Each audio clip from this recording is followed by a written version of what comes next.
ตั้งชื่อนามว่าอาคารมหารัชมงคลวิสุทธานุสรณ์เป็นราชทินานามแห่งเจ้าพระคุณสมเด็จพระมหารัชมังคลาจารย์เจ้าพระคุณสมเด็จช่วงวรปุญญมหาเถระวัดปากน้ำภาษีเจริญรูปที่สองในคำว่าวิสุทธานุสรณ์นั้นคือราชทินานามแห่งพระเดชพระคุณพระวิสุทธิวงศาจารย์หลวงพ่อพระเจ้าคุณวิเชียรแห่งวัดปากน้ำภาษีเจริญก็จึงเป็นอาคารว่ามหาราชมงคลวิสุทธานุสรณ์และจึงได้ประกอบพิธีเปิดป้ายถวายอาคารในวันนี้ไปตามลำดับเป็นอาคารปฏิบัติธรรมน้อมนำที่จะได้เกิดขึ้นดังนั้นในการก่อนั้นคุณมิตรเดชอุดมท่านได้เป็นผู้ประสานในตั้งแต่สมัยท่านเจ้าคุณพระราชมังคลาจารย์ของวัดปากน้ำภาษีเจริญได้นำบุญได้น้อมเป็นสะพานบุญโดยคุณมิตรเดชอุดมได้นำบุญมาสู่วัดแม่ห้อยเงินที่จะได้ประกอบพิธีการวันนี้ก็จึงเป็นมงคลฤกษ์ที่เราจะได้เปิดอาคารทำบุญใหญ่ทำพิธีใหญ่ในการเป็นมหามงคลที่จะได้เปิดอาคารปฏิบัติธรรมพร้อมเพรียงกันเป็นชัยยะมหามงคลเป็นอุดมมงคลอันดีเป็นบารมีธรรมเจ้าพระคุณสมเด็จพระมหาราชมังคลาจารย์พระเดชพระคุณพระวิสุทธิวงศาจารย์อดีตเจ้าคณะใหญ่หัวเหนือด้วยแล้วก็ในบารมีหลวงพ่อเจ้าคณะจังหวัดเชียงใหม่วัดท่าตอนด้วยบัดนี้ได้เวลาอันสมควรแล้วครับ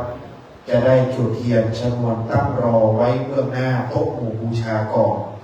การบัดนี้ด้วยความเคารพจะได้ขอเรียนเชิญท่านประธานในพิธีคือท่านพลเรือโทโกศลและท่านพลตรีหญิงพัสนศรีไตรยคุณได้ให้เกียรติเข้าจุดธูปเทียนบูชาพระรัตนตรัยณบัดนี้ขอเรียนเชิญทั้งสองท่านครับสาธุชนน้อมประนมมือขึ้นครับสำรวมกายสำรวมวาจาสำรวมใจตั้งจิตให้เป็นสมาธิ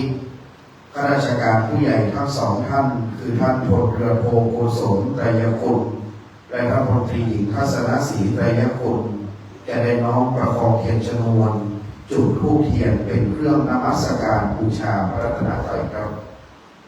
ท่านได้ให้การอุปถัมภ์บำรุงการพระศาสนาท่านได้สร้างอาคารเป็นสถาปัตยกรรมหลังใหญ่เป็นอาคารใหม่นามว่ามหารัชมงคลวิสุทธานุสรณ์เป็นอาคารปฏิบัติธรรมก่ออิฐถือปูน2 ชั้นสะดวกสบายครับอาคารหลังนี้จะเป็นอาคารสำนักปฏิบัติธรรมประจำจังหวัดเชียงใหม่แห่งที่25วัดแม่ห้อยเงินตำบลแม่ห้อยเงินจังหวัดเชียงใหม่ในวันนี้ทั้งสองท่านได้จุดธูปเทียนบูชาพระรัตนตรัยและจะได้เข้าสู่ที่รับรองครับต่อจากนี้ไปจะเป็นการจุดเทียนสัปดาห์บริพันธ์7 เล่มโดยจะขอเชิญผู้มีเกียรติที่ได้ให้เกียรติมาร่วมวงวันนี้จุดเทียนท่านละ1 เล่มนะครับเล่มที่1ขอเรียนเชิญท่านแพทย์หญิงกาญจนาชัยกิติศรีได้จุดเทียนเล่มบนสุดเลยนะครับเล่มใจกลางบนสุดยอดของสัตธรรมท่านแพทย์หญิงกาญจนาชัยกิติศรีก็เป็นรัตนมหาอุบาสิกาสาธุชนน้อมประนมมือขึ้นไว้นะครับตั้งจิตให้ใสตั้งใจให้ดีบารมีจะมาเกิดเห็นชัดเจนพี่น้องต้องให้สาธุชนน้อมขอเป็นการให้สายมือโมเป็นสายมือครับเล่มที่1ท่านแพทย์หญิงกาญจนาชัยกิติศรีได้ให้เกียรติจุดมหามงคลเล่มที่1แล้วนะครับเล่มที่2ครับทุติยมหามงคลเรียนเชิญคุณอัชราวุฒิเสรีครับจุดด้านซ้ายนะครับผ่านรองลงมาตามลำดับ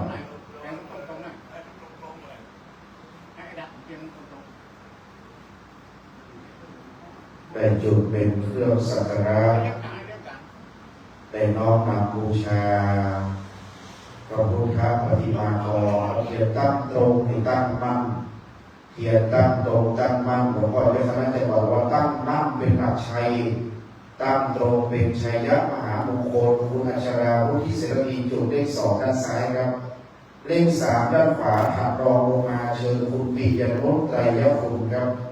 น้อมอธิษฐานบุญจุดสักการะก็วันนี้เราจะทำบุญใหญ่สร้างอาคารใหญ่ สร้างอาคารถวายอาคารมหาราชมงคลวิสุทธานุสรณ์เป็นนามมงคลนามราชทินานามเจ้าพระคุณสมเด็จพระมหาราชมังคลาจารย์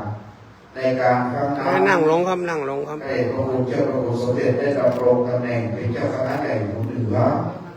ต่อมาเจ้าพระคุณสมเด็จเมตตาในการที่ได้เดินทางมาตั้งแต่สมัยก่อนพระดอยสะเก็ดมีลูกเรืองเป็นพระศาสนาครับลมมาจากโน่นนั่นลมตัวใหญ่นะกับในระดับเล่มที่4ครับในการที่จะได้จุดเทียนเล่มที่1ท่านแพทย์หญิงกาญจนาเล่มที่2คุณอัชราเล่มที่3คุณปิยนุชเล่มที่4เรียนเชิญคุณรุ่งจรีศูนย์นอนบังครับได้น้อมนำจุดจตุคามหามงคลเล่มที่4เป็นเครื่องบูชาสักการะให้สว่างไสวในระดับที่4เป็นมหามงคลนะครับ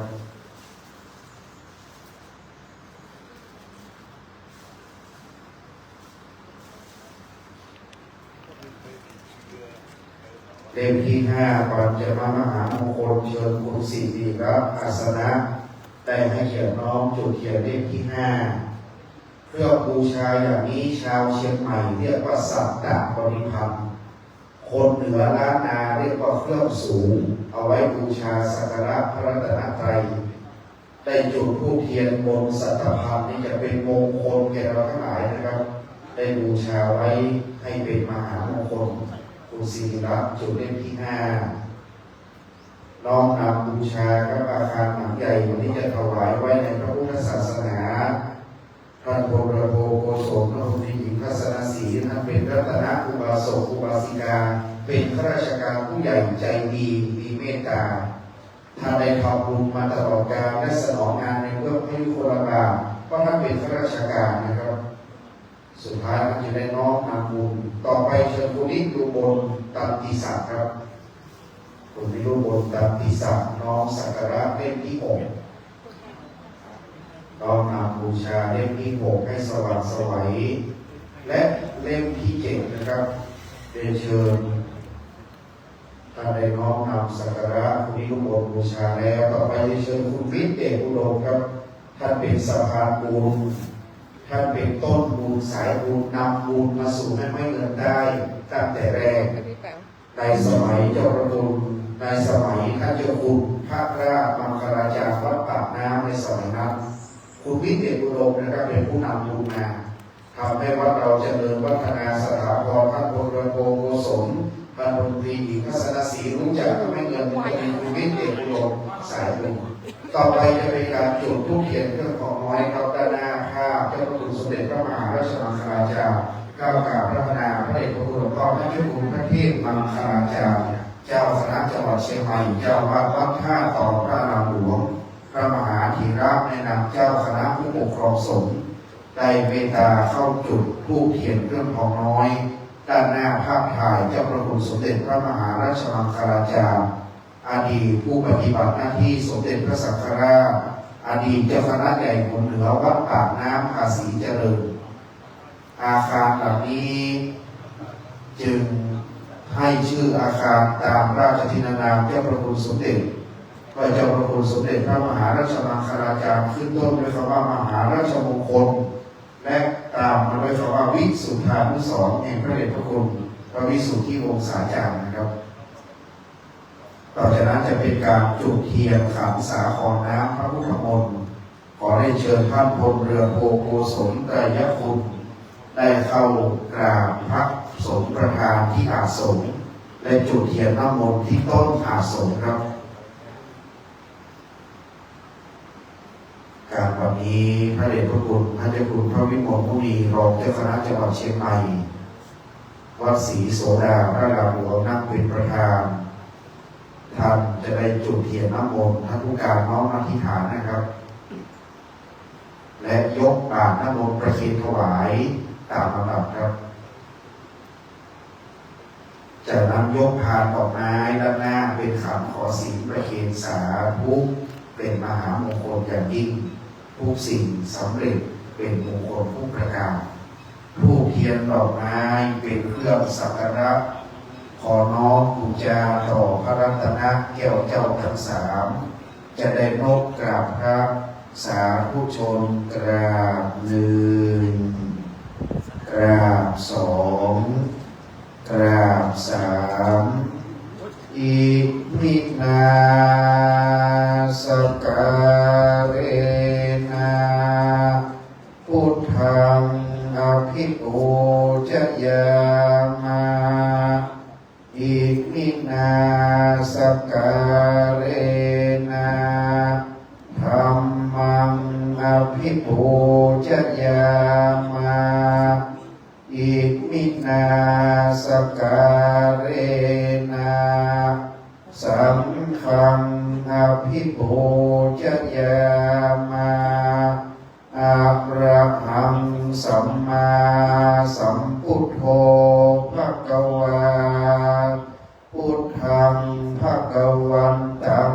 อภิวาเทมิสวากขาโตภควตาธัมโมธัมมังนัมมัสสามิสุปฏิปันโนภควโตสาวกสังโฆสังฆังนัมมามิมะยังพันเตติสารเนนะอาปัญจศีลานิยาจามา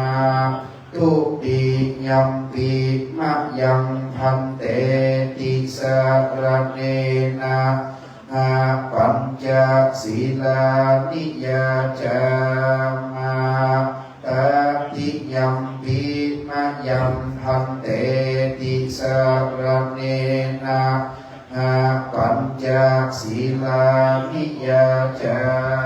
มา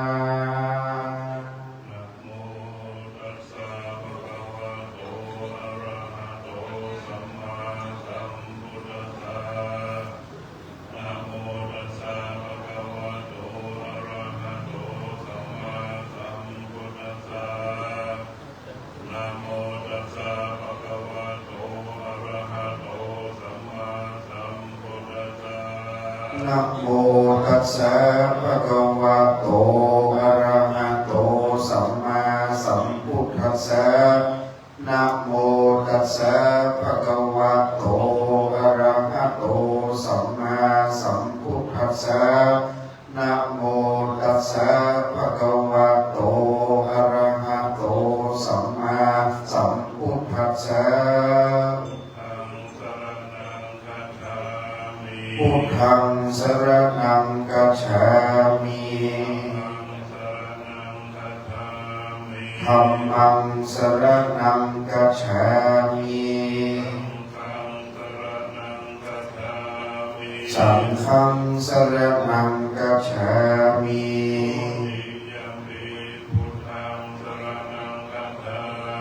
ทุติยัมปิพุทธังสรณังคัจฉามิ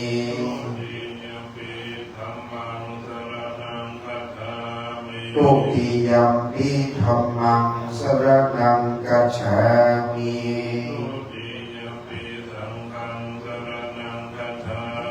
ทุติยัมปิสังฆังสรณังคัจฉามิ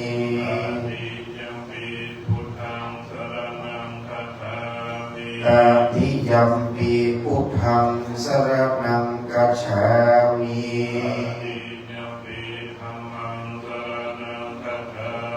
ตติยัมปิธัมมังสรณังคัจฉามิ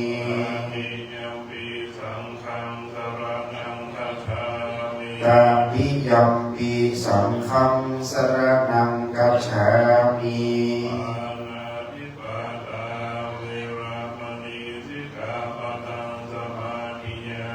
ปานาติปาตาเวระมณีสิกขาปัตตังสมาธิยามิ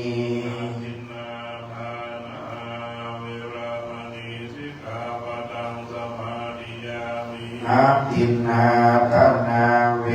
ระมณีสิกขาปัตตังสมาธิยามิ มิ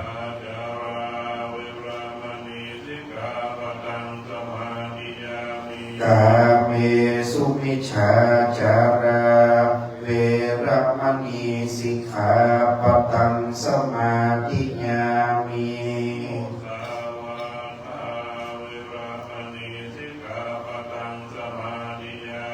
มุสาวาตาเวรมณีสิกขาปตังสมาธิยามิ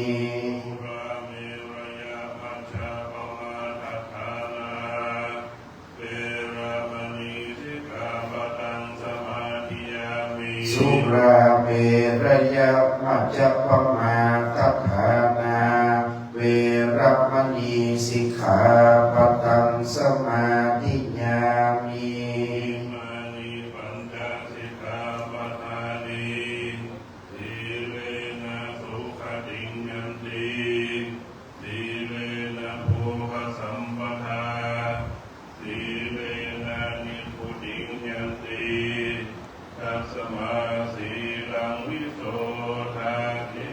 สา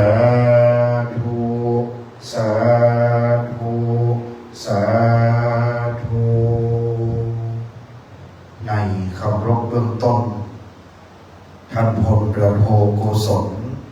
ท่านพลตรีหญิงทัศนศรีไตรยคุณได้ให้เกียรติจุดธูปเทียนเครื่องสักการะบนโต๊ะหมู่บูชาคณะท่านเจ้าภาพทุกท่านได้จุดเทียนบนสัตพันธ์7 เล่ม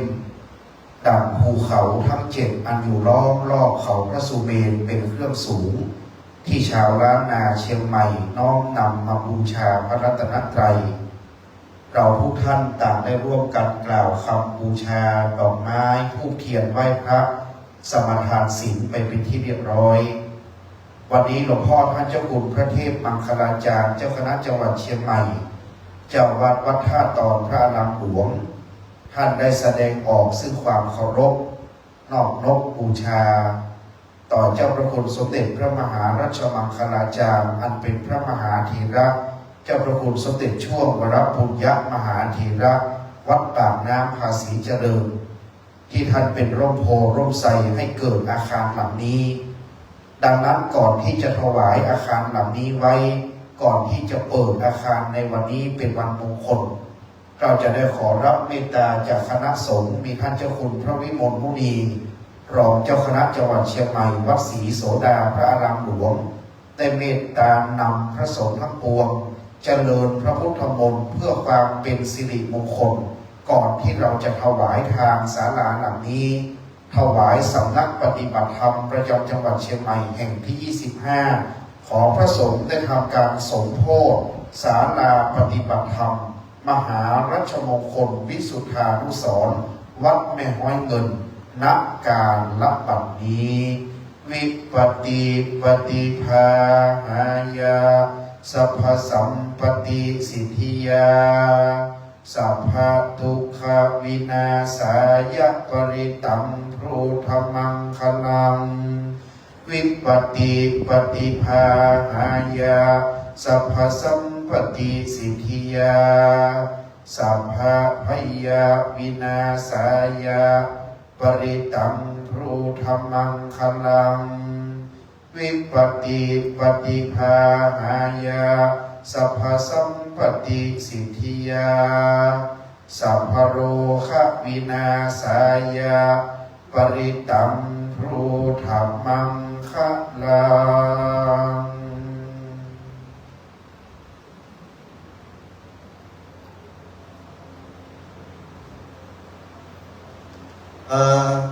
อวิจิตาจิตาปริตังภะนัน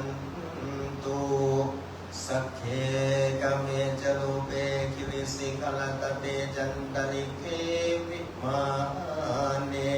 นเยเปรเทจกเมตรุวนากาเนกิหวัตถุมิเกเตอุมาเจยันตุเทวาชรตราวิสเมยังกะกันทัพพนาคารติทันตาสันติเกยังมุนิวรวจนังสาทโวโนสุนันตุธรรมัสสวนากโรยัมมะทันตาธรรมัสสวนากโรยั มภะทันตาธัมมัสสวนาการนอายัมภะทันตานะโมตัสสะภะคะวะโตสัมมาสัมพุทธัสสะนะโมตัสสะภะคะวะโตอะระหะโตสัมมาสัมพุทธัสสะนะโมตัสสะภะคะวะโตอะระหะโตสัมมาสัมพุทธัสสะธังสารนังกัจฉามิธัมมังสารนังกัจฉามิสังฆังสารนังกัจฉามิตุติยัมปิพุทธังสารนัง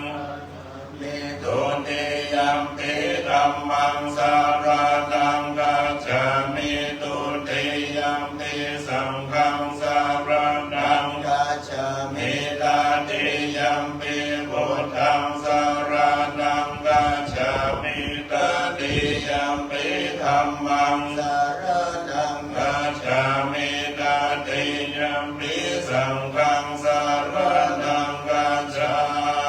มิสัมพุทเตอะตาเวสัญญาตาวันตาสัญญาสหัสสะเกปัญจสัตตาสหัสเตนามามิสิราสาหังเตสังฆัมมัญจสังฆัญจหันตาเรนะนามามิหังนามากาลานุภาเวนะหันตัวสัพเพอุปานาเวอเนกันตารายาเวนะสันโตอาเสสะโตสัมโพเนปัญญาสัญญาจตุวิสติสัมมาสกินตัสสะตัสสะอัสสะนินามามิสิราสาหังเปสังฆัมมัญจสังฆัญจาตาเลนะนามามิหังนามากาลานุภาเวนะอันตัวสัพเพอุปาทเวเอกันตาลายปิวินาสันโตอาเสสะโตสัมพุทเทนะพุทธาราสะเตอันตาจัตตานิสัสสะหัสสะเกวิสติสัตตาสั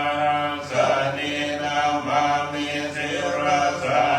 หังเกสังฆัมมัญจสังฆัญจอันตาเรนะนามามิหังนามากาลานุภาเวนะหันตัวสัพเพอุปาทเวอเนกันตารายาปิเวนัสสันโตอาเสสะโตนะโมอะระหะโตสัมมาสัมพุทธัสสะมะเอสิโตนะโมธัมมาธัมมัสสะสวะกะตัสเสวะเตนิดานะโมมหาสังฆสสะปิสุทธาสิราดิติโนนะโม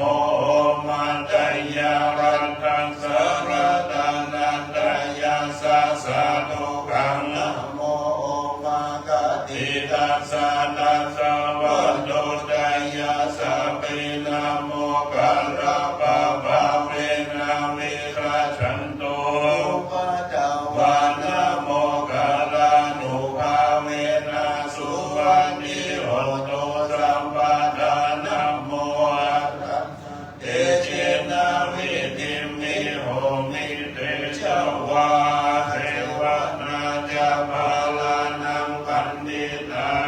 จะเสวันนาปุญญายะปุญญานิยานังเอตัมมังกาลาพุทธามังวันติรูปะเดสวะโสจารุเปจากัตตาปุญญาตาอันโนสัมมาปานิติจาเอตัมมังกาลาพุทธามังมาหุสัจจันจาสิปัญญาวินัยโยจันตุสิกิโตสุภาสิตาจยาวาจาเอตัมมังกาลามุ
ญจอริยสัจจานันตสัมมานิพพานาชัจจิกิริยาจาเอตัมมังคลามุตตะมังพุทธัสสะโลกธัมเม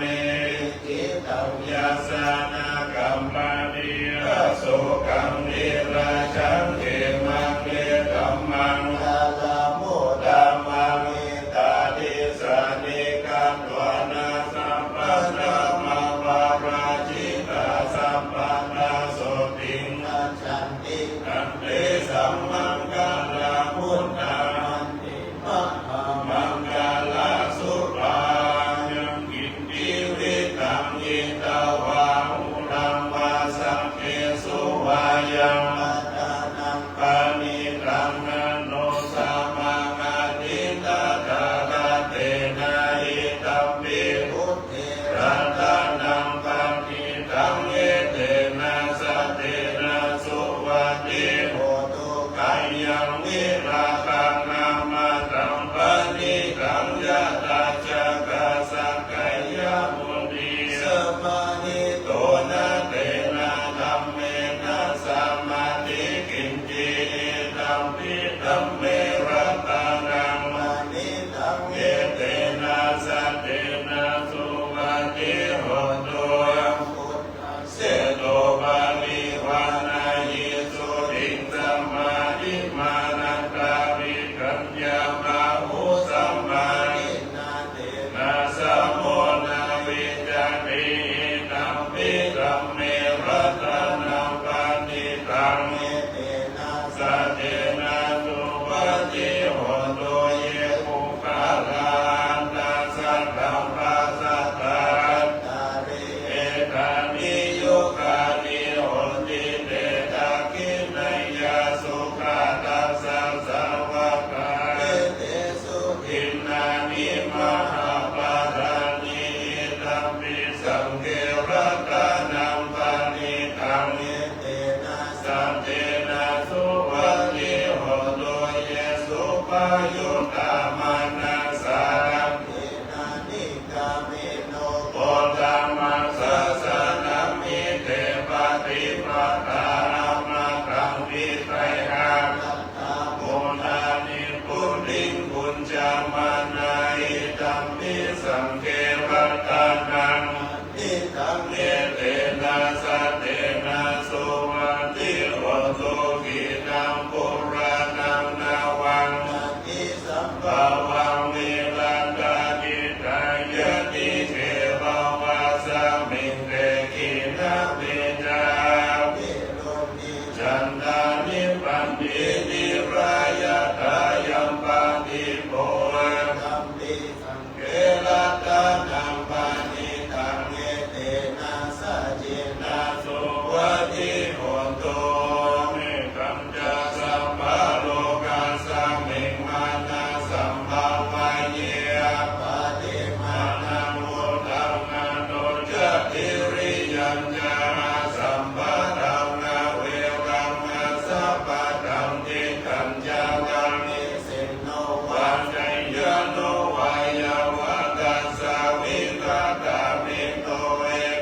คา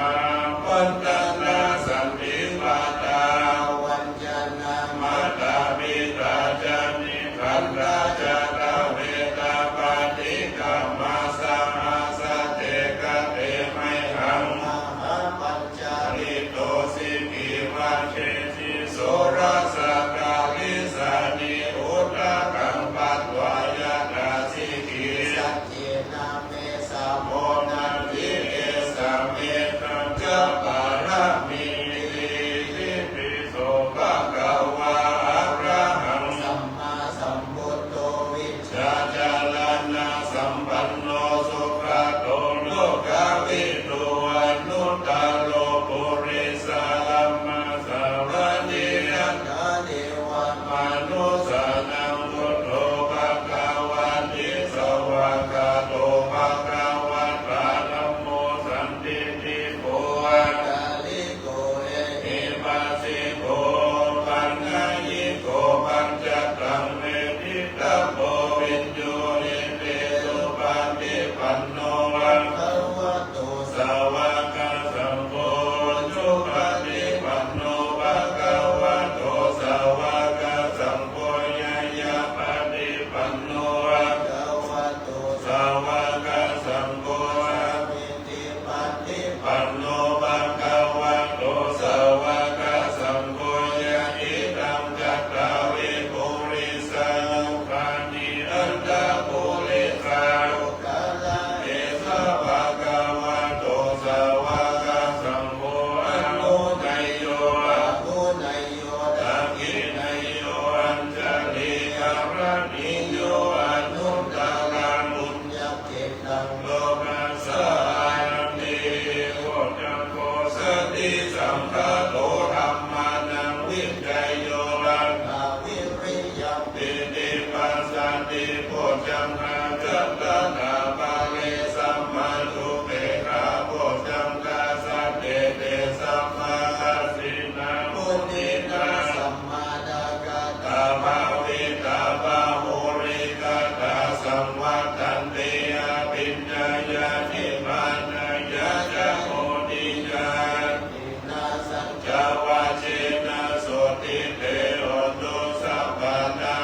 กัสสามิงสัมมาเยนะโตโมคัลลานันจา จัสสะปัญ กิ ญิ ลาเนตุกิเตปิสวะโพชังเกสัตตาเทสายิเตจัตตานินันติตวารุ ปามุจิ จิงสุตังคะเน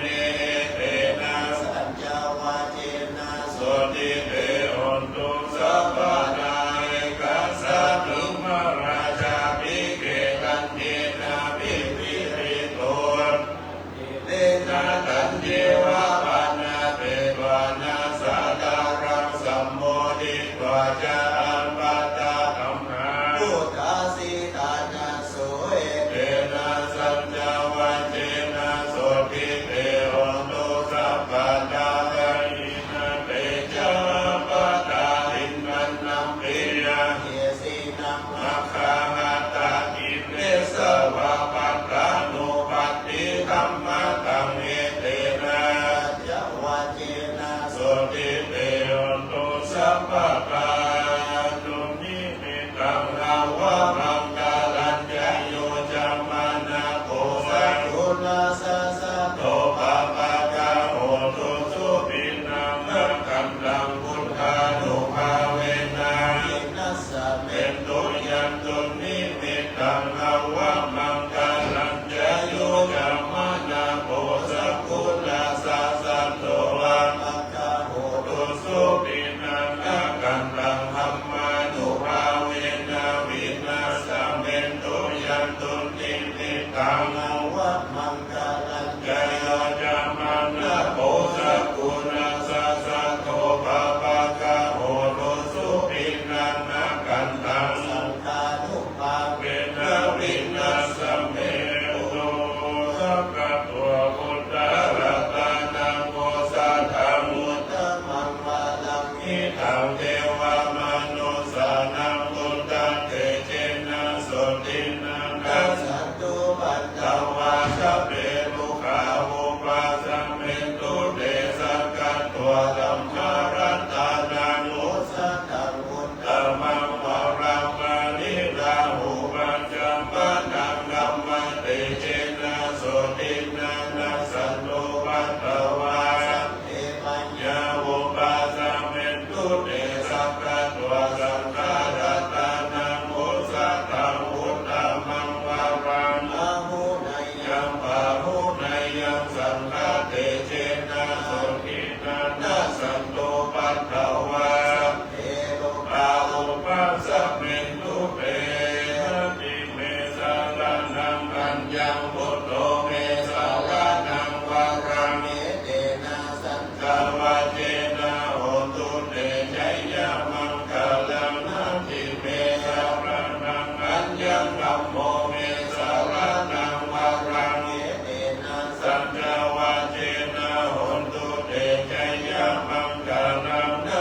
สิทธิยา ทานังคาตันตุสัตยาสีลังรักขันตุสัพพะตาภาวันนาวิรัตตา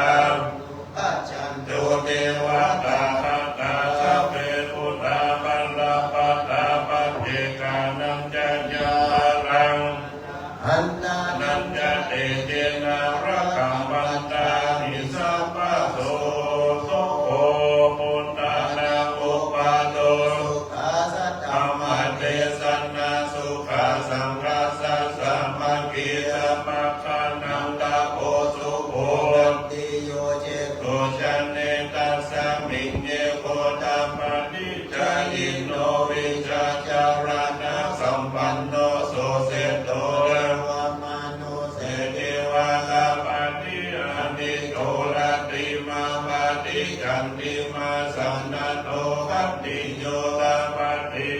ยิตาปาติ พระมโนอัตตสัพพะมโหรัตังพุทโธตปาติเตจัสสาโลกัญญาปะละมารา มาสันตุ ติปะระมังดานังวิสาสะปะระมัญญาตินิพพานังปะละมังสุขั สาง ธุสาธุสาธุพระเดชพระคุณท่านเจ้าคุณพระวิมลมุนีรองเจ้าคณะจังหวัดเชียงใหม่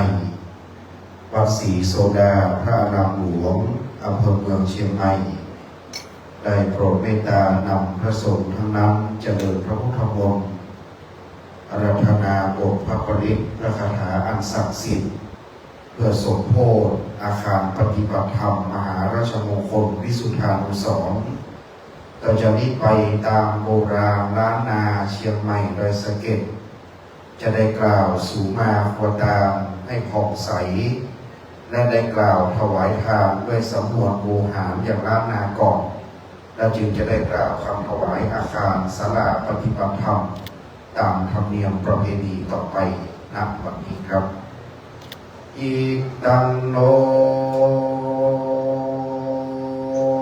สัพพวะทุปุจจุปการนาวิเศษสัตตานังวรันตักขินายากายะตวเลวจิตวเลมโนตัวเลสัมจินจาพมาเตนะวาสัมจินจาพมาเตนะวากายกัมเมนะวาวจีกัมเมนะวามโนกัมเมนะวาอติกะโตสัมปัจจุปนะโตสัมอนาคตโตสัมสัพพันโตสังฆมันตุโนโยสัมนิสิโนวรัมโพธิโมเลมาลังสเสนังมหันติงวิจโยสัมโพธิมากัจจิวะอนันตัญญาโนโยโลกุตตโมตัมปนามามิพุทธังตัมปนามามิธัมมังตัมปนามามิสังฆังสุรนันตุพุทโตเทวสังขายโยดุราฟังราเทปกานา มวลหมู่อังสถิตอยู่กูวิมานจุมจักฟังเสียงสารกล่าวอันขาจักเป่าประวัติกล่าวของการตั้งเทวดาตนอันรักษาขันธสันดานศรัทธาจุโภรักษากูหอเรือนรักษาปีเดือนวันยามตั้งเทวดาตนอันรักษาไรนากามเขตพัดเทศบ้านเมืองฝ่ายรักษาเจนบ้านเจนเมืองตั้งพรหมเทวดาลูกขเทวดาอากาศเทวดาปัพพดา เทวดารุกจาใสสลีตุหาวคมณีเมฆลาเจิญเทวดาติเตน้อมนิวเนตโมตนาตังพระญาอินตาผู้บางตนองค์คานฟ้าเฟืองตั้งเท้าเจือมคุณพรหมจตุโลกกบางทั้งสี่ยักขียักคาตนมีฤทธานุภาพตังกุมพันภาคไพรีตังนางนาไทยแม่ธรณีสัมลีกุตาอมาตนจำบุญและตนจำบาปตนจำน้ำยาหมายการตั้งพระยามาตนใจหาหาวติดเตะเต้าไปบนโพนอากาศไปไตว่าธรณีเทวดาอันรักษาวัดแม่ห้อยเงินไตฐานันตรวิเศษตัดที่มีเป็นเก้าก่อคออันเจิญม้วนหมู่เจ้าเข้ามาสู่โมตนาตามซึ่งวันละขีญาเจ้าสมณะศรัทธาและมูลศรัทธาผู้ขาทั้งหลายจะได้ฮือตามในปีคากาละบัดนี้ยามนี้นั่นจุงจะมีเตียงแต่ดิลีสาธุสาธุโอกสัพพันเตคาเตพันธิทไลรัตนพันแผ่วพระเกี่ยวเจ้าตั้งสามประการในปีคากาละบัดนี้ก็หากเป็นวันดีติถีใจยมังกลอันประเสริฐดีงามล้ำเลิศยิ่งกว่าวันและยามทั้งหลายวันเมงก็หมดใส่วันไตก็หมดปอดนักขัตฤกษ์ก็มาได้จอมยอดมหาธนังพระพุทธังก็มานั่งเหนือแก้นแก้วผ่าเป้แล้วหมู่มาลังตั้งหลายก็มาได้วันยามนี้เป็นวันเดือนหาเหนือออกได้13 คำพรำว่าเป็นวันจันทร์ที่10 เดือนกุมภาพันธ์พุทธศักราชได้2568 ปีได้มาจุกจอดรอดเพิ่มเติมแก่เจ้ามหาสมณศรัทธาและมูลศรัทธาผู้ข้าทั้งหลายตั้งไปในและไปนอกไปในไม่มีพระเดชพระคุณหลวงพ่อท่านเจ้าคุณพระเทพมังคลาจารย์เจ้าคณะจังหวัดเชียงใหม่เจ้าอาวาสวัดตาตอนพระอารามหลวงเป็นเก้าเป็นประธานกับตั้งอาจารย์พระครูหิรันสุภาพาดาเจ้าคณะตำบลแม่โป่งแม่ห้อยเงินเจ้าอาวาสวัดแม่ห้อยเงินไตกับตั้งพระภิกขุสังฆะและสามเณรจุตนหนแห่งห้องไปนอกหมายมีเจ้ามหามูรสภาท่านพลเรือโทโกศลท่านพลตรีหญิงทัศนศรีไตรยคุณกับท่านแพทย์หญิงกาญจนาชัยกิตติสินคุณอัชราวุฒิเสรณีคุณปิยนุชไตรยคุณคุณรุจรีสุนทรวันคุณศิริรัตน์อาสนะคุณนิรุบลตันติศักดิ์และคุณมิตรเดชอุดมกับตังศรัทธาแก่วัดแก่บานล่ามวัดเลขวัดอาจารย์วัดวิยาวัจกรวัดศรัทธาตีนจองห้องวัดแม่ห้อยเงินบานแม่ห้อยเงินไตจุหลังหอหลังเฮือนต่างคนก็ต่างเป็นตนและเป็นประธานได้มากระทำการสร้างศาลาปฏิบัติธรรมหลังใหญ่เป็นศาลาหลังใหม่โอฬารเพื่อจะได้เป็นสำนักงานและอาคารปฏิบัติธรรมประจำจังหวัดเชียงใหม่แห่งที่25วัดแม่ห้อยเงินฐานันตรวิเศษบัดนี้นายช่างศาลา ก็ได้มาสร้างศาลาก่ออิฐถือปูน2 ชั้นเป็นขอบคันงามดีศาลามีความวิลาศสะอาดวิจิตราศาลาทรงล้านนาไทยร่วมสมัยใหม่เก่าตาแบบเบาแต่โบราณมุ้งหลังคาตั้งไว้กระจกประตูบานเลื่อนใส่ดูดีหน้าต่างมีแปลงใส่ห้องพับใส่ปฏิบัติธรรมมีศาลาหลังนี้ก็มาโสภา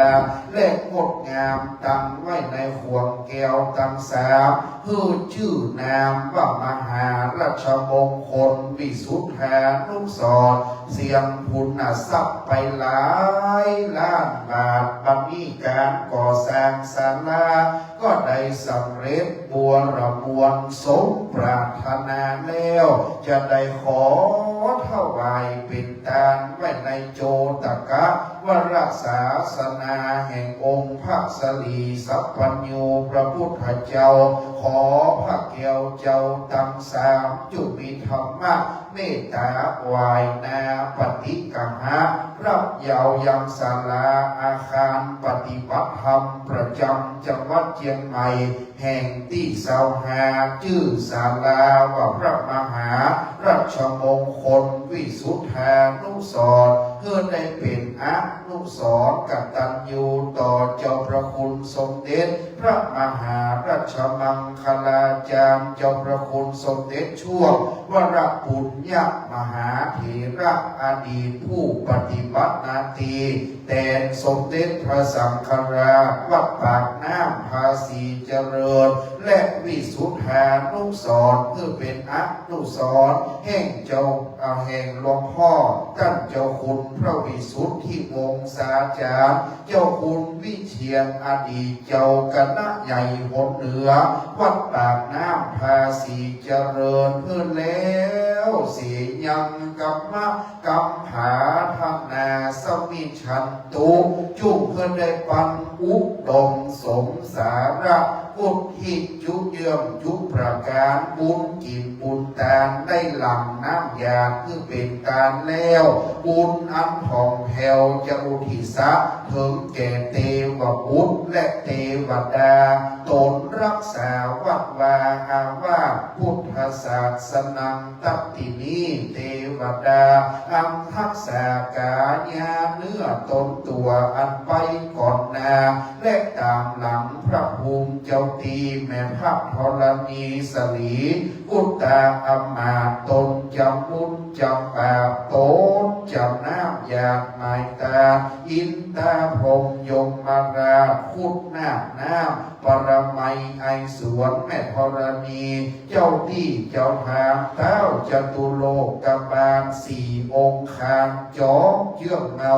พ่อเกิดแม่เกิดเจ้ากรรมและนายเวรบ่เต่าแต่นั้นขอถวายเป็นบุญกุศลแด่ดวงวิญญาณเจ้าพระคุณสมเด็จพระมหาราชมังคลาจารย์หลวงเจ้าพระคุณสมเด็จช่วงวรปุญญมหาเถระและดวงวิญญาณพระเดชพระคุณพระวิสุทธิวงศาจารย์เพื่อได้ปัตตาอนุโมทนาด้วยพระอานิสงส์การสร้างศาลาอาคารปฏิบัติธรรมเป็นทานขอ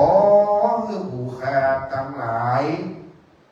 ได้เสพสร้างสักโดยผลอานิสงส์แห่งการได้สร้างศาลาเป็นทานจุ่มประกอบไปโดยอายุปีอายุเดือนอายุวันอายุยามโชคปีโชคเดือนโชควันโชคยามเพื่อได้มีผิวพรรณวันหน้างามผ่องแผ้วได้พ้นเสียจากโรคาพยาธิทั้งหลายทั้งมวลเพื่อได้เอาโต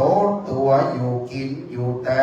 กำจูดูแลโจตกะวรศาสนาแห่งองค์พระสลีสัพพัญญูคือวัดแม่ห้อยเงินไตมากด้วยศรัทธาอุปาสกอุปาสิกาคนยิงคนใจพักหักหลังไหลมากำสมปานปรมีเพื่อได้อยู่ดีกินดียิ่งกว่าเก่าในร้อยเต้าพันปูนแม่นจะยิ่ง ก็คือปันมาแม่นจะหาก็คือปันใดมีเงินมีคำดูตามกินดูตามใจดูตามชกใจและเป็นตามอย่าได้เจ็บได้ใหม่ได้ไข้ได้หนาวเพื่อมีอายุมันยืนยาวยิ่งโยกมีเงินคำหลายล้านโกดเต็มสางกินก็อย่าบกจกก็อย่าบางกินอย่าผ่านตาอย่าเสียงเพื่อได้เตรียมเต้าจำเริญดีแม่นว่าม่างปัญจขันธาตายไปสู่ปัญโลกไปนาเพื่อได้ไปปักของกินของตานติโกยตานไว้มันยังคนได้เสพสางเสวยผลในเมืองบนจันฟ้าได้โกยตามศาลาไว้เมื่อพ้อยหลวงคือบุญตั้งปวงไปรออยู่ทาในสวรรค์จันฟ้าเป็นปัณณศาลาเก่าห้องเต็มไปด้วยเครื่องกินควรตามอันโกยตามไว้ในจาติอันนี้ล้วนเพื่อได้เผิงแก่ความสุขทั้งสามประการสุขอันมีในเมืองคนสุขอันมีในเมืองบนจันฟ้าได้สุขอันมีในแหล่งลาอัปมตะมหานิลปานบุญก็เกกลาก็ได้ไปนิพพานขอได้ปิดมาเกิดมากำเนิดเป็นคนได้เกิดในวงตระกูลข้าหะบดีตานักบดีสักคุยเศรษฐีวงตระกูลพ่อดีแม่ดีมีหูตาผิวพรรณวันณะแจ้งใสมีพละกำลังเร็วไวมีอาการครบ32ผ่องแผ้วเป็นที่เลิศแล้วควรจมเป็นที่นิยมแก้คนต่างหลายได้อยู่ดีสบายมีศีลจำเป็นเลิศเพื่อมีมงคลอันประเสริฐและได้ไปห่วงเจ้าพระศรีอริยเมตไตรอันจะมาไปนาท่านลาต่อเต้าได้เข้าสู่เมืองฟ้าและนี้หลับปานเป็นยอดอย่าได้กล้าได้กล้านั้นจุงจะมีเที่ยงแท้นิลีตานังเมปริสุทธังสุตินังวัตตะเมตานังอาสวะขยาวหังนิพพานะปัจจโยโหตุโนนิจังนิจังวัตตะนิพพานังสุขังวัตตะนิพพานังสาลังวัตตะนิพพานังนิพพานังปัปรมังสุขังนะโมตัสสะภะคะวะโตอะระหะโตสัมมาสัมพุทธัสสะนะโมตัสสะภะคะวะโตอะระหะโตสัมมาสัมพุทธัสสะนะโมตัสสะภะคะวะโตอะระหะโตสัมมาสัมพุทธัสสะยะเคพันเตสังโฆปฏิชานาตุมะยังพันเตเอตังธัมมัสสภาสานังสัปริวารังพุทธศาสนิกานังธัมมัสสวนาทิปุญญะกัปรณัฏฐายะพุทธศาสเนนิยาเทมะสาธุโนพันเตอะยังพุทธศาสนิกานังธัมมัสสวนาทิปุญญะกัปรณัฏฐายะธัมมัสสภาสาลายะทานัสสะอานิสังโสอัมหากัมเจวะมาตาปิตุอาทีนัมจาปิยชนานังทีครตังหิตายะสุขายะสังวัตโตข้าแต่พระสงฆ์ผู้เจริญขอพระสงฆ์จงรับทราบข้าพระเจ้าทั้งหลาย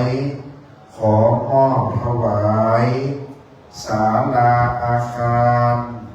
ปฏิบัติธรรมเหล่านี้ศาลาอาคารมหารัชมงคล วิสุทธานุสรณ์พร้อมกับของบริวารไว้ในพระพุทธศาสนาเพื่อเป็นประโยชน์เป็นสถานที่บำเพ็ญบุญกุศลมีการฟังธรรมและการปฏิบัติธรรมเป็นต้นสำหรับพุทธศาสนิกชนทั้งหลายขออานิสงส์แห่งการถวายศาลาอาคารปฏิบัติธรรมเหล่านี้เพื่อเป็นประโยชน์เป็นสถานที่บำเพ็ญบุญกุศลมีการฟังธรรมและการปฏิบัติธรรมของพุทธศาสนิกชนทั้งหลายจงเป็นไปเพื่อประโยชน์เพื่อความสุขแก่ข้าพเจ้าทั้งหลายแก่ปิยชนทั้งหลายมีมารดาบิดาเป็นต้นด้วยตลอดกาลละนานเทอญ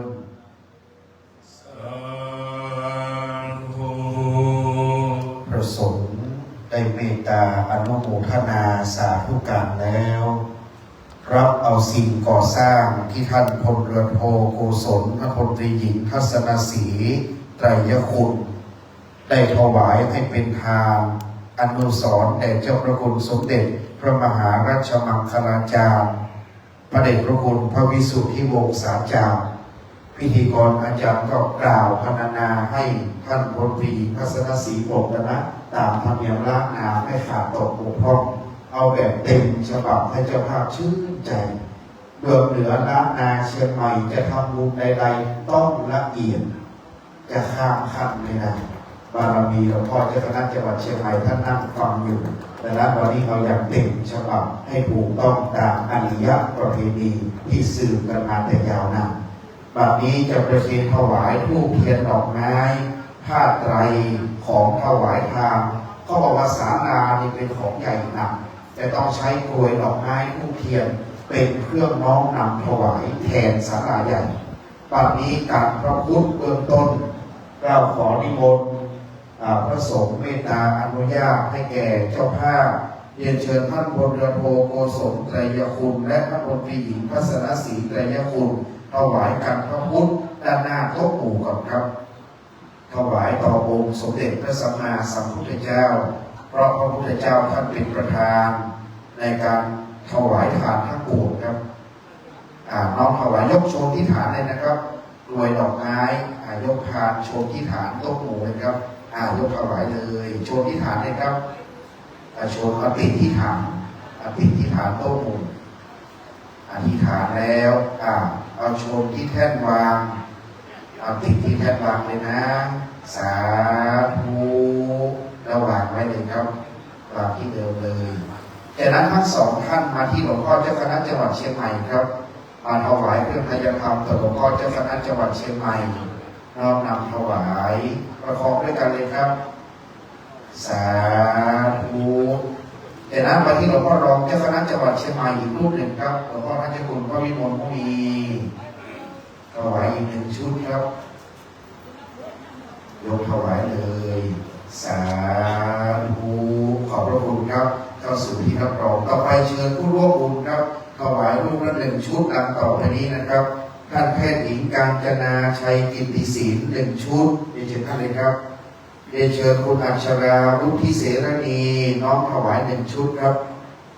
เชิญคุณปิยนุชไตรยคุณถวาย1 ชุดคุณนุจรีสุนทรวันถวาย1 ชุด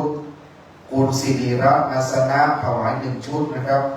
คุณนิรุบลตันติศักดิ์ถวาย1 ชุดและคุณวิทย์เอกอุดมถวาย1 ชุดครับท่านละ1เลยนะท่านละ1เลยจะได้บุญร่วมกันครับ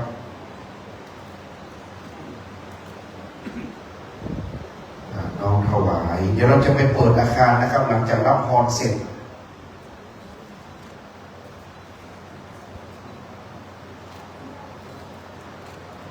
เชิญท่าน พลตรีหญิงทัศนศรีตยคุณมันมีอีกนิดหนึ่งนะครับมอบปฏิกละแต่นักนายกรับเราด้วยพิธีกรอาจารย์ด้วยในเชิญท่านนี้เลยครับก็หนาเอามานั่งก็เริ่ม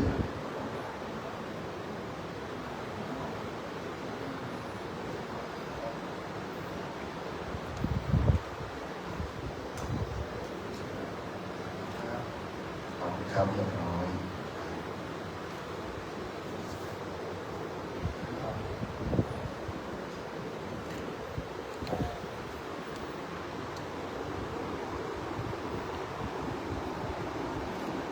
ครับในวันนี้เจ้าห้าท่านพลเรือโทโกศลกำลังถวายปัจจัยแก่คณะสงฆ์แต่ละรูปตอนนี้นิมนต์พระเดชพระคุณพระเจ้าคุณพระเทพมังคลาจารย์เจ้าคณะจังหวัดเชียงใหม่เจ้าว่าวัดท่าตอนพระรามหลวงได้กล่าวสมโภชนียกถาเป็นลำดับต่อไปครับ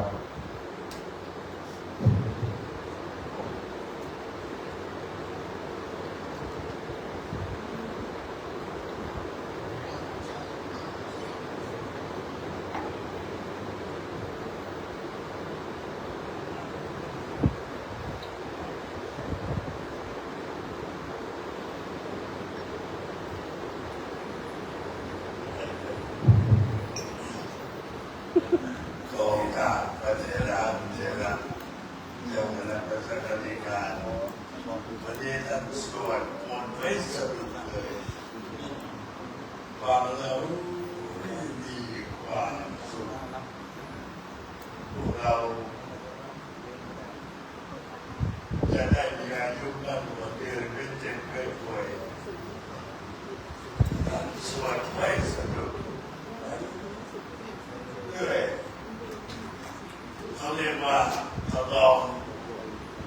100 แก้ว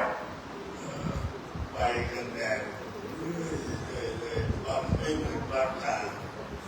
ภาคกลางก็อีกแบบหนึ่งภาคเหนือก็อีกแบบหนึ่งภาคอีสานก็แบบหนึ่งภาคใต้ก็อีกแบบหนึ่งอันตรายดีใจวันนี้ได้รู้จักญาติโยมที่รู้จักเป็นศิษย์เด็กหลวงพ่อท่านนั้นพวกเรายังเหลือหลงเหลือโดยเฉพาะถ้าหากว่าหลวงพ่อยังมีชีวิตอยู่นั้นวันนี้อบอุ่นหลวงพ่อมาองค์เดียวกันโอ้โหไม่บุญบารมีมากเต็มตั้งแต่หลวงพ่อไปนิพพานแล้วเนี่ยพวกเราเก่า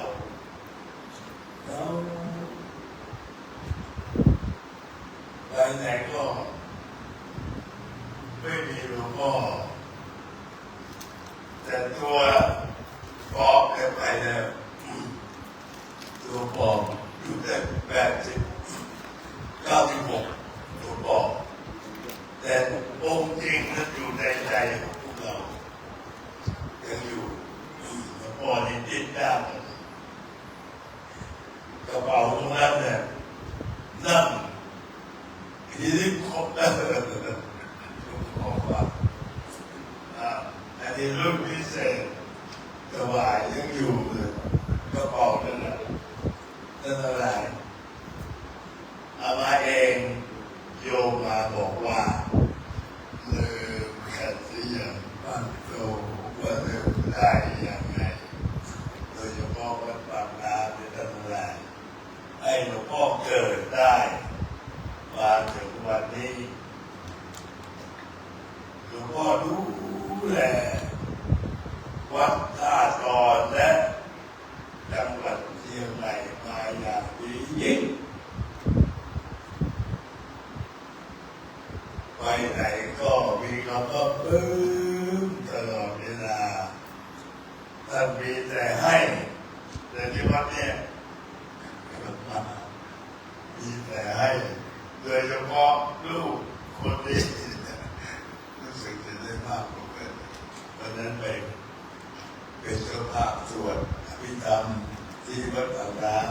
ำก็บอกญาติโยมลูกศิษย์ลูกหาไปสวดบทนั้นได้200,000นะไม่น่าเชื่อว่าได้200,000สบายหลวงพ่อไปแต่สิ่งที่ได้จากหลวงพ่อมามีคนมากระซิบ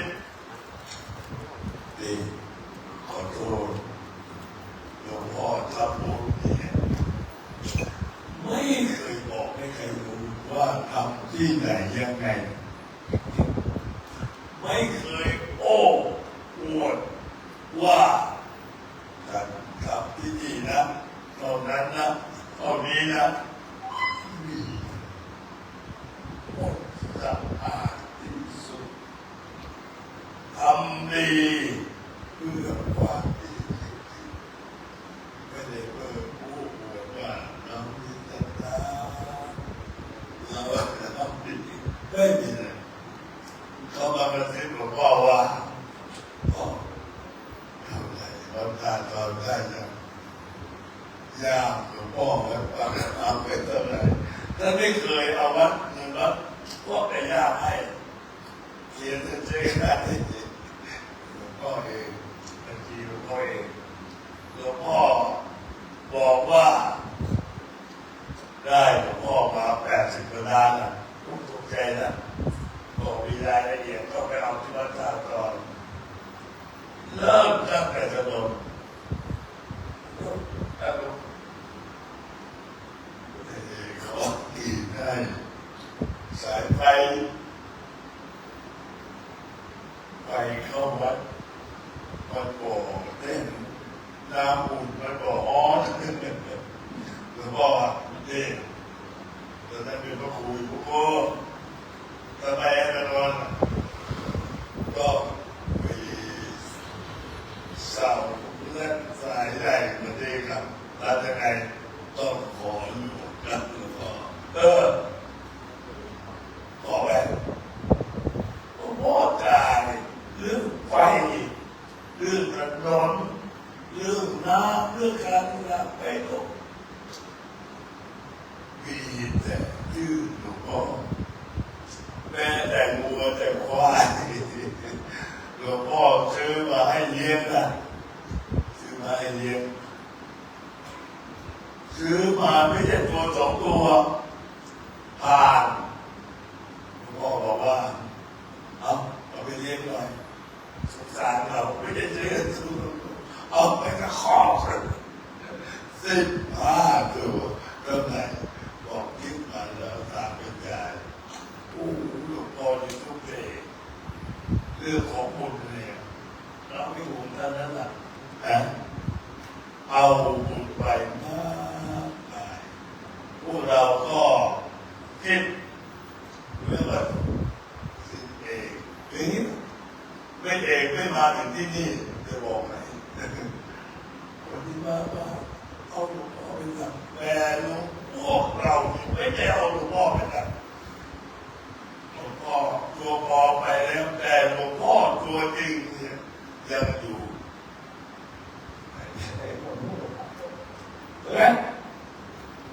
และมาวันนี้เพราะหลวงพ่อองค์จริงมาทำเรียนสร้างมากการขอให้กับท่านมาเองเนี่ยเป็นทุกตำแหน่งที่หลวงพ่อให้เป็นเจ้าอาวาสเป็นเจ้าคณะตำบลเป็นเจ้าคณะอำเภอแต่จังหวัดนั้นไม่ได้สิ่งที่หลวงพ่อเราไม่อยู่แล้วแต่ก็คุณหลวงพ่อยังคู่หมู่ใครก็นึกถึงหลวงพ่อว่าโอ้ตอนนี้มันลูกหลวงพ่อไปทิ้งไปว่างก็ได้คุณคู่หมู่นึกว่าอยู่เป็นเสือได้ป่าแล้วยังเสือองค์นี้เข้ามาจนเป็นเจ้าคณะจังหวัดได้อยู่ประมาณปีกว่าเองเขาเอาพุทธมณฑลมาให้200 ไร่แต่ไปสำรวจได้195 ไร่ปีกว่ามาเนี่ยแล้วก็ประมาณเริ่มต้นตั้งแต่400,000ปีกับ1 เดือนมาสำรวจเงินเข้าพุทธมณฑลเนี่ย50 กว่าล้านก็ดีโมหน่อยใครไม่เชื่อก็ต้องตามไปดูหลายคนบอกว่าแล้วก็เมื่อไหร่จะเสร็จตั้งงบไว้1,000 ล้านถึง1,000 ล้านเมื่อไหร่ก็จบเมื่อนั้นไม่รู้ไปจบจนเจ้าคณะจังหวัดองค์ไหนแต่องค์นี้อีก5 ปีจะไม่รู้จะอยู่ได้หรือเปล่า มากกว่ามาไหมมากกว่าเท่าไหร่ฮะดูหน้าตายังเด็กนี่คนดูแต่มา75แต่ดูที่ยังเด็กเด็กหน้าตาเด็กกว่ามาเยอะบุญทั้งหมดของใครของมันโยมไปแข่งก็ไม่ได้ไปขอกันไม่ได้ของใครของมันถ้าว่าไม่เคยอิจฉาใครเลยทุกคนเนี่ยสมบัติทั้งหมดที่เรามีอยู่เนี่ยเป็นของทุกโยมอามาเห็นเศรษฐีหมดลมเนี่ยว่าพันล้านหมื่นล้านก็เอาไปหมดได้สักอย่างทิ้งไปกับโลกนี้วัดเหลือแต่วันนี้เหลือแต่ความขี้โลภมีความโลภความโกรธความหลงนี่คอเซนเตอร์เนี่ยเขาได้เงินเลยเพราะขี้โลภเอามาเหรอเขาถามว่าหลวงพ่อคอเซนเตอร์มาหาหลวงพ่อบ้างไหมมาถึงวันแต่บอกยังไงนะต้องคุยหน่อยเขาบอกให้คุยยังไงนะอย่างนี้เหรอครับแล้วมีอะไรไหมเล่าไปบ้างไอ้เนี่ยที่เราพูดมาทั้งหมดเราไม่มีสักอย่างเราเป็นคนตัดมาโทรไปอีกเป็นอีกโทรอีกเราก็นึกว่าไม่ได้พ่อเราแต่อย่างนี้เราไม่ว่าเขาไม่ใช่แม่เราเขาไม่ใช่พี่ในน้องเราเขาจะเอาเงินไปให้เราแค่นี้เลยลูกมันก็โกงเราไม่ได้แล้วเพราะฉะนั้นไอ้พุทธมณฑลเอาไปดูพุทธมณฑลนี่เล่าให้ฟังหน่อยบอกครับผมมีตู้คอนเทนเนอร์กัน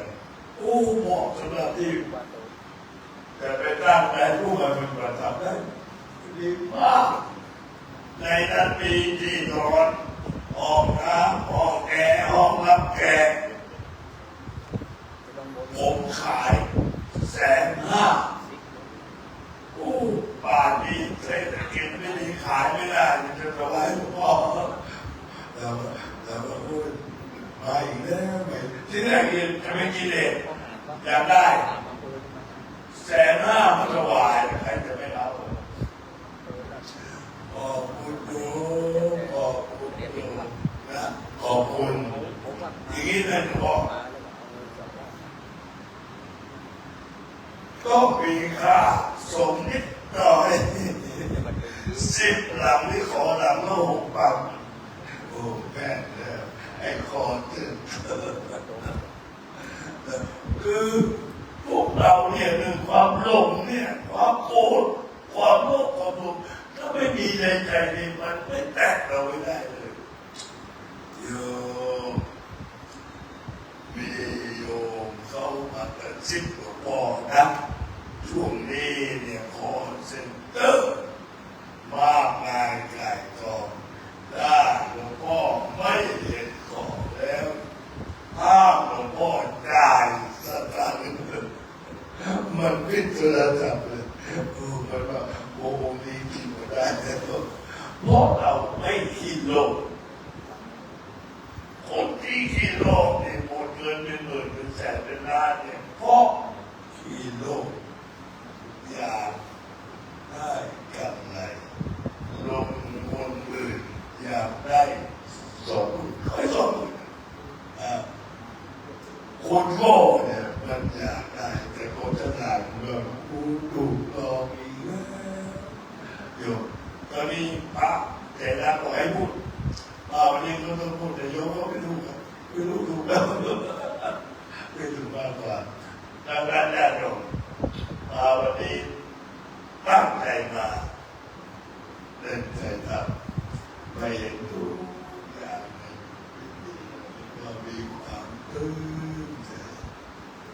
บุญเจ้านั้น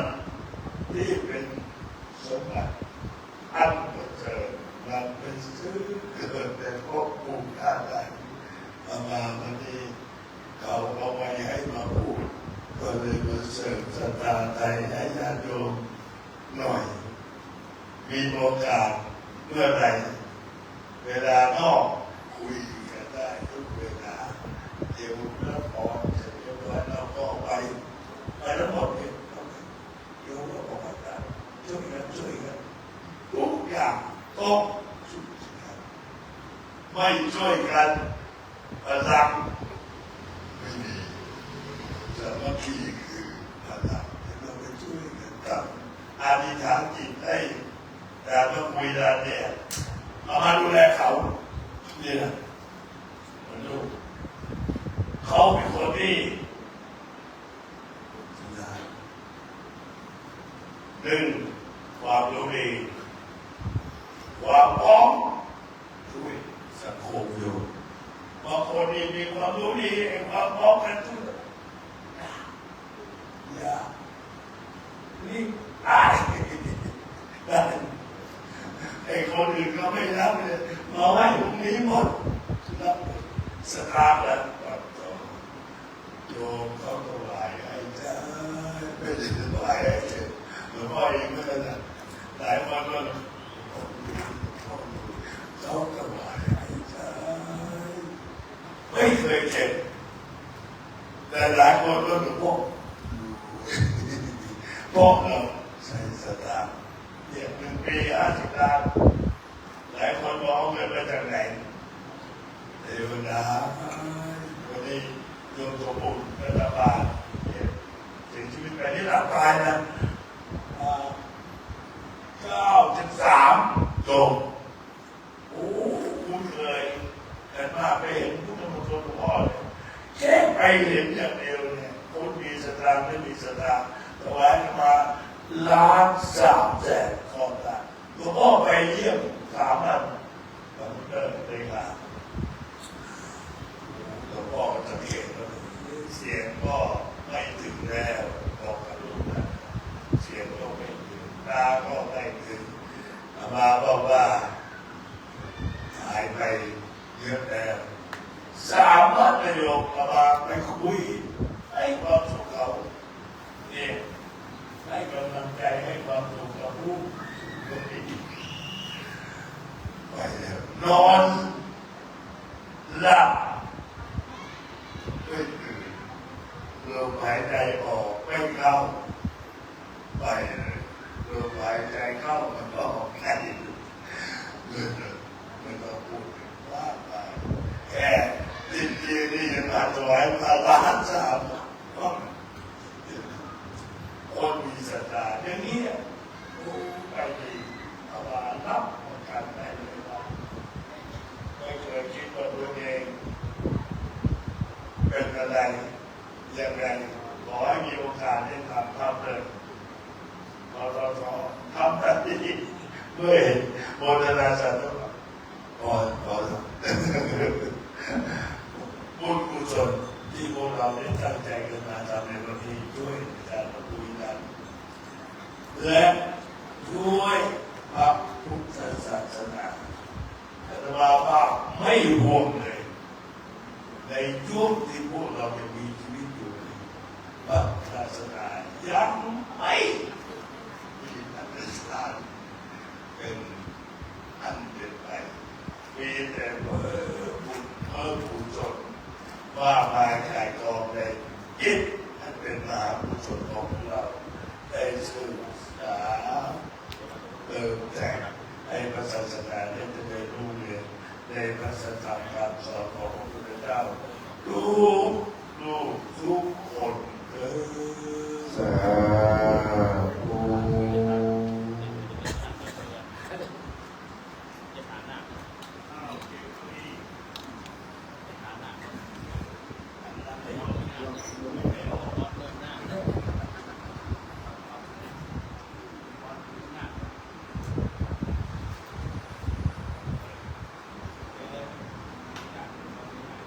ยะถา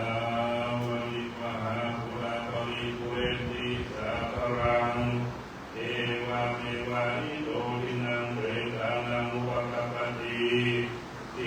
สังปฏิตังทุกขังทิปะเมวะสมิจจตุสัพเพปุเรนตุสังกปาจันโทปนะกะโสยะถามณิโชติระโสยะถาติโยวิวัชชันตุสัพพะโลกโควินาศสันตุมาเตภวัตวันตาลายโยอิติกายุโกภวะมิวัฒนาสิริสานิจังพุทธปัจจายิโนวัตตาโลธัมมาวัฏันติอายุวันโนสุขังภาลังวัตตะโกนันทวัตตะโกเรวิวัตตะโกยัสสะวัตตะโกภาลาวัตตะโกวันนาวัตตะโกสุขาวัตตะโกหนตุวัตตะทุกขโลกาปัญญาเวราโสภะสันตุจุปัตตวานิกังนานายังปิวินาสันตุนาเตจัสสะเจยังสิทินานังลาภังโสติยังยังสุขังพลังสิริอายุจาวันโนจะโภกังบุติจันยังสัมมาสันตวัสสะอา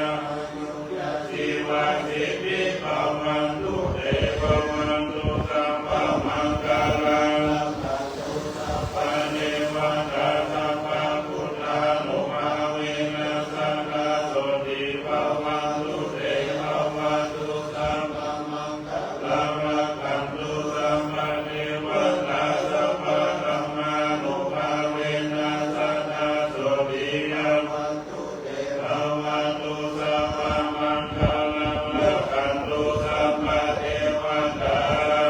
สัพพะนุภาเวนะสังฆาโสติภวันตุเต สาธุทำสมาธิเจริญจิตตภาวนาประมาณ30 วินาทีพร้อมกันนะครับ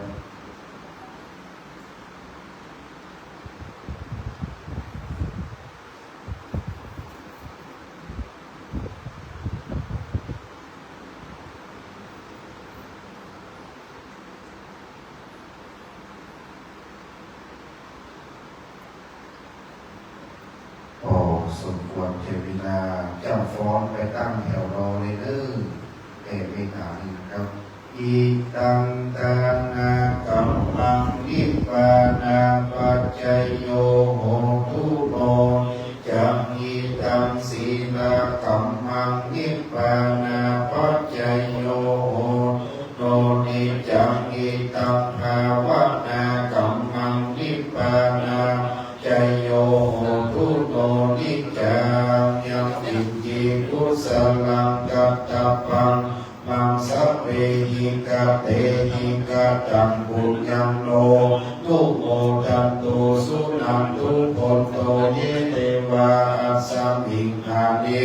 ทิกะตาทิคายุกาสัพพะหนตุสัพพะสัตตานังสุขีตานังปริหารันตุมาตาปิตาสุตาหนตุทุกขังขโมจันตุสัพเพยาตกาสุตาหนตุทุกขังขโมจันตุสัพเพอาญาตกาสุตาหนตุทุกขังขโมจันตุสัพเพปิสาสัพเพยัคขาสัพเพเปตาสุตาหนตุทุกขังขโมจันตุสัพเพนักขตาสุ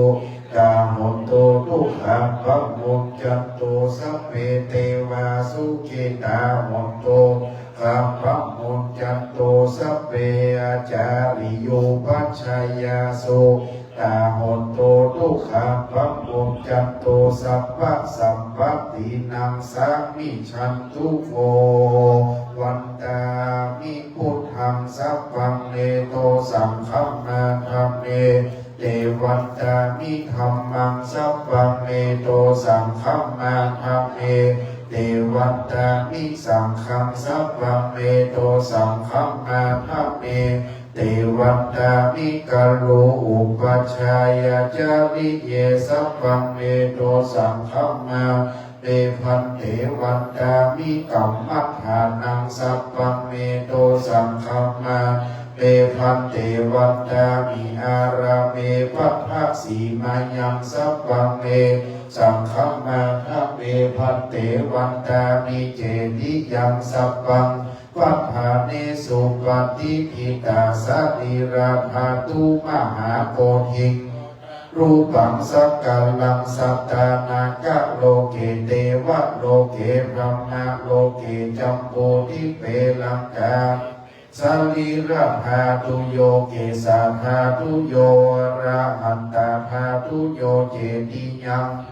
กุติงจตุราสีติสาหัสเสธรรมคัมเทสัพเพปาตเจติยังอะหังวันตามิสัพพะโสสุมาหลวงพ่อท่านเจ้าคุณพระเทพมังคลาจารย์เพื่อเป็นบาปเป็นกรรมพร้อมกันนะครับเด้อวันตามิพันเตสัพพังอัมปาราทังคัมมาเมพันเตมยากัปตังปุญญังสามินาตุโมทินตังกังสามินากัปตังปุญญังหัมตาตัปปังสาธุสาธุอะนุโมทามิหมดโศกหมดโลกหมดภัยอย่าเจ็บอย่าไข้แข็งแรงกันคู่คนเด้อสาธุนิมนต์หลวงพ่อเจ้าคณะจังหวัดเป็นประธานในการโปรดอาคารนะครับคุณโยมตามหลวงพ่อเจ้าคณะจังหวัดเลยคณะสงฆ์เตรียมชยันโตในศาลานี่นะครับไม่ต้องพกดีครับคุณหมอ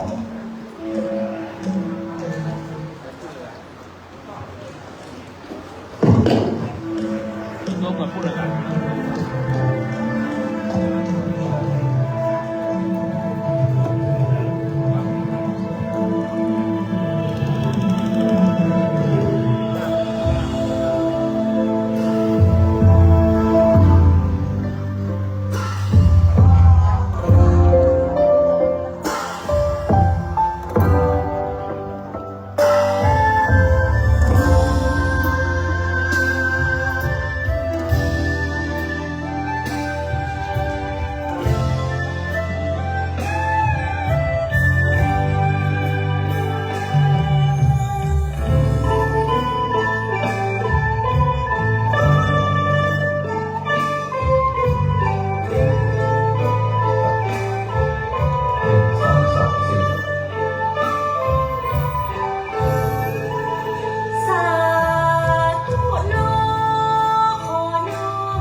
ที่กองอุ้ยเตรียมประจำหน้าหาเดินกองอุ้ยเตรียมหน้าห้องวิหารโดย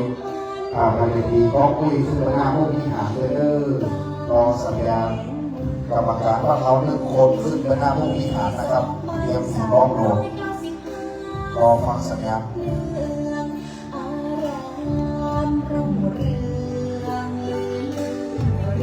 เชิญคุณหมอเลยนะคุณหมอเจ้าภาพใหญ่เป็นถวายปัจจัยที่1 ล้านบาทในสมัยนั้นเทศนาคุณหมอเชิญเลยครับ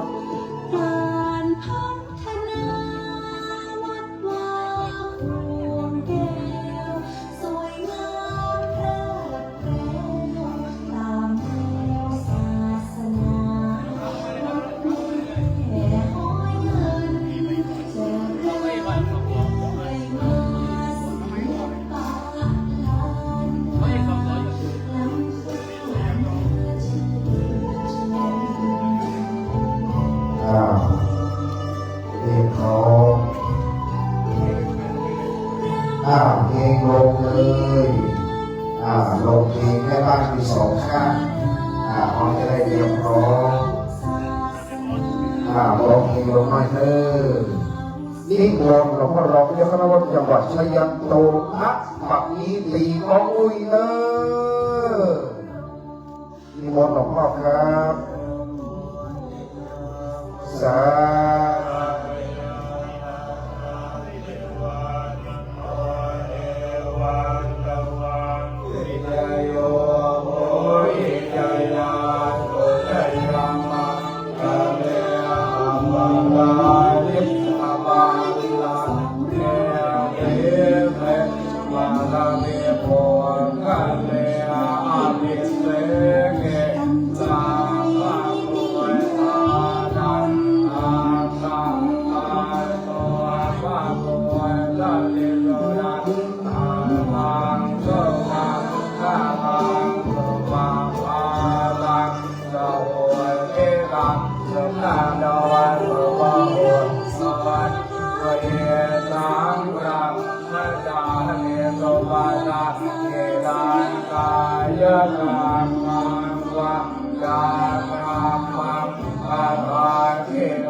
นาราบานตาเทปาตาเกเล สำนักปฏิบัติธรรมลำดับที่สามเสริมสร้างปัญญาชาติชนหมู่บ้านรักษาศีลห้าในทั่วแก้วมณฑลเพื่อกุศลรวมจิตใจ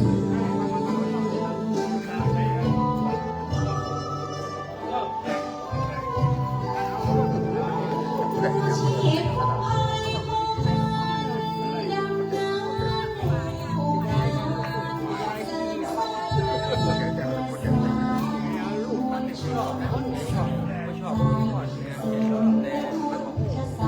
สนาวันนั้นเลยคิดไปพลังโหดนิสัยสอนใจคุณ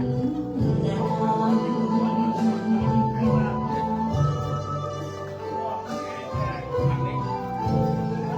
งานเขียนศาสตร์ศิลป์หินอารามแห่งนี้จิตรกรรมมากมีได้มาพระพุทธรูปล้ำค่าสืบมาแต่โบราณศิลปะเป็นวานจิตแสนเดินมา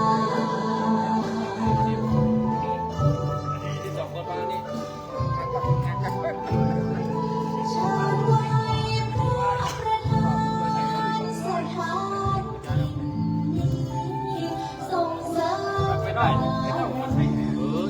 สนานสงสารส่งน้ำพระทานสิ้นสบายใจให้ค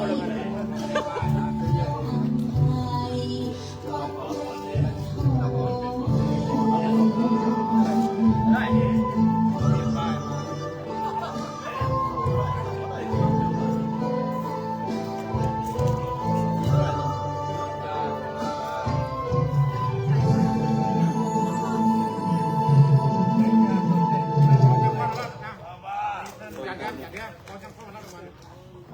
ปรบมือให้ช่างฟ้อนเลยครับช่างฟ้อนมารับรางวัลจากหลวงพ่อครับช่างฟ้อนมารับรางวัลจากหลวงพ่อครับผมเอาขันมาด้วยเอาขันมาด้วยเอาขันมาด้วย ช่างฟ้อนเข้ามา ทีละคน คนหมื่นคนหมื่น คน10,000 คนหมื่นคนหมื่น สตางค์วันนี้ไอ้เดินโอ้ทำไมมันถึงบอกว่ามารีบมาโอ้น้องสาวก็จะสาวเดือนน้อย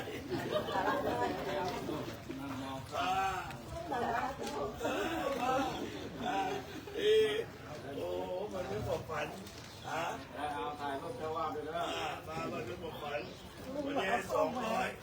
มาเถอะถึงว่ามาป้อนเป็นร้อย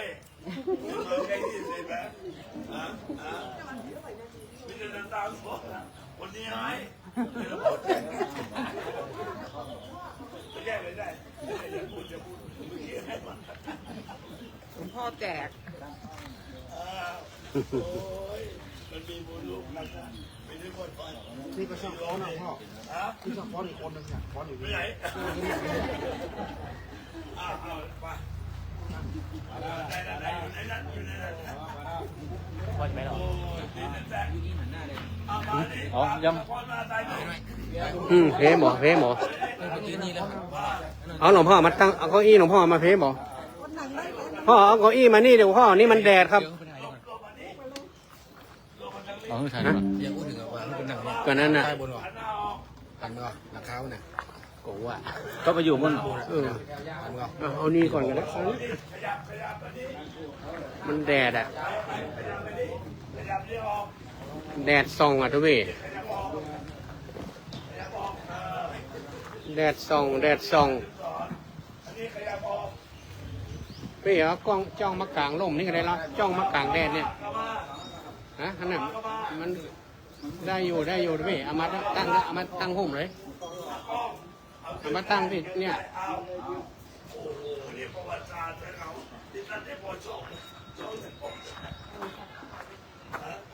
ฟ้อนหน้าขาวเลย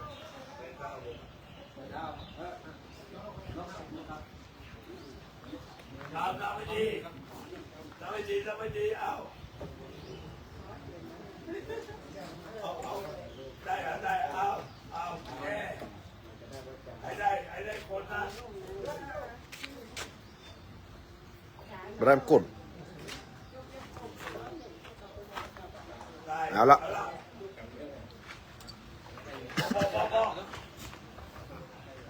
เอาละโอ้ประวัติศาสตร์เจ้าวาดอยู่ไหน ครับ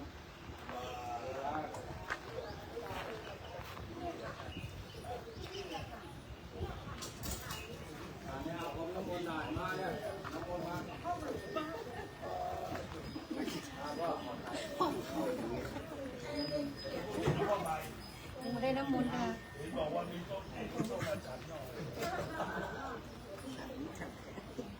ได้มีคนป้อนหรือเปล่าเอาเด็กเอาพวกเรามา ขอเอาน้ำมนต์เข้าไป อิยังโมเลสายานันนันทิวาทโนเอวันตวานิจโยโหอิทยาสุชยมังคะเลอภาลังทิตมังนังเกสีเสปัทวิปุคะเลอภิเสเกสัพพะพุทธานาอาคาปะโตภโมติสุนะตัตถังสุมังคลังสุภาพังสุโหติตังสุขโนสุโมโตยัสสุเยนะยัมมะจาริสุภาพังอินัญญายกรรมังวาจากรรมังปะทากิรังปะทากิรังมโนกรรมังปะเนติเตปะทังกินาปะทากินาติกัตวานาตาปันตาเดปะทากิเร เห็นป้ายอยู่เนี่ยนั่งตรงนี้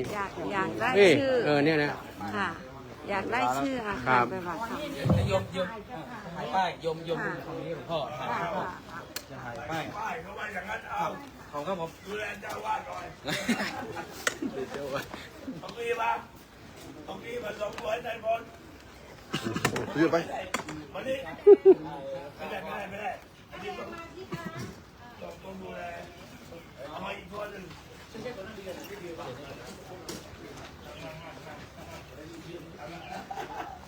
อามาอีกตัวหนึ่ง มาต้องมาฝั่งนี้หน่อยนึง ไอ้เรื่องเดียวกันมาดิ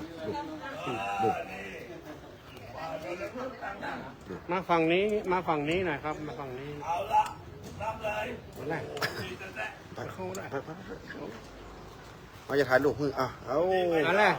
แล้วเข้ามากับเจ้า เข้ามาอีกนิดนึงครับ จะได้ดูเฟรม จ้าฟ้อนเข้ามาลายเพชรมาลายเพชร เจ้าฟ้อนมาเลย มาฝั่งนี้มาฝั่งเพชรมาฝั่งเพชร อ๋อเจ้าพออยู่ข้างก่อนถวายช้อนก่อน พร้อมครับ นะครับหนึ่งสองขบวนอะไรนะ อ่านครับ1 2 3 ขอบคุณครับจ้า เห็นครับผมเห็นครับ โยมเห็นไหมครับชื่ออาคารหลวงพ่อทำหาราชมงคลวิสุทธิพานุสรณ์ สบายมากผมแล้วมาเจ็ดรางวัล เอาเลยเอาเลย ก็บอก เอา ดีคืออีคอม